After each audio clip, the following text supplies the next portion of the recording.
பல்வேறு முக்கிய நிகழ்வுகளை ஒரு சில வரிகளில் சுருக்கமாக உங்கள் பார்வைக்கு கொண்டு வருகிறது செய்திச்சாரல்.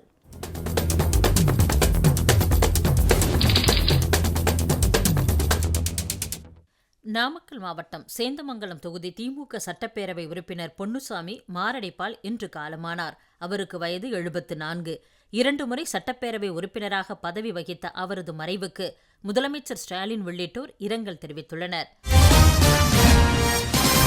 கிருஷ்ணகிரியில் உள்ள ஹெக்பஞ்சத்தன் தர்காவில் மஹபூப் சுபானி விழா கொடியேற்றத்துடன் தொடங்கியது. சந்தனக்குடம் மற்றும் மேளதாளத்துடன் நடைபெற்ற ஊர்வலத்தில் 1000 கிலோ எடை கொண்ட மலர் மாலை கொண்டு செல்லப்பட்டு சிறப்பு துவா நடத்தப்பட்டது. புதுக்கோட்டை ஆலங்குடி சாலையில் உள்ள பெட்ரோல் விற்பனை நிலையத்தில் பெட்ரோலுடன் தண்ணீர் கலந்திருப்பதைக் கண்டு வாடிக்கையாளர்கள் அதிர்ச்சி அடைந்தனர்.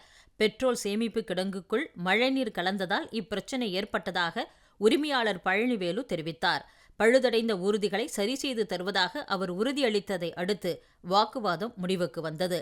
ஒரு 3.25 பெட்ரோல் போட்டேன். பெட்ரோல் போட்டுட்டு ஒரு 6 கிலோமீட்டர்ஸ் கூட போகல, வண்டி ஸ்டார்ட் ஆகலை. சரி, வண்டியில் தான் ஏதோ பிரச்சனைன்னு திருப்பி ஸ்டார்ட் பண்ணி பார்த்துட்டு இருந்தேன். என்ன மாதிரி ஒரு 5-6 பேர் வண்டியை தள்ளிட்டே வந்தாங்க.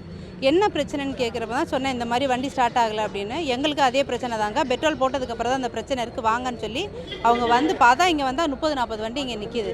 பார்த்தா முழுக்க தண்ணி தான் இருந்திருக்கு, அதில் பெட்ரோலே கிடையாது. இதை எப்படி பார்க்காம அவங்க இவ்வளோ பேருக்கும் பெட்ரோல் போட்டாங்க அப்படின்னே தெரியலை.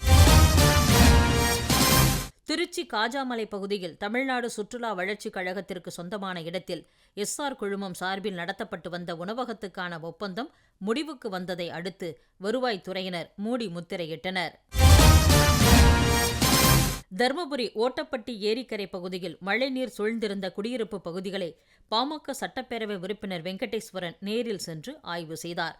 அப்போது மணல் அள்ளும் எந்திரம் மூலம் சாலையின் குறுக்கே பள்ளம் தோண்டப்பட்டு ஏரிக்கு தண்ணீர் வெளியேற்றப்பட்டது.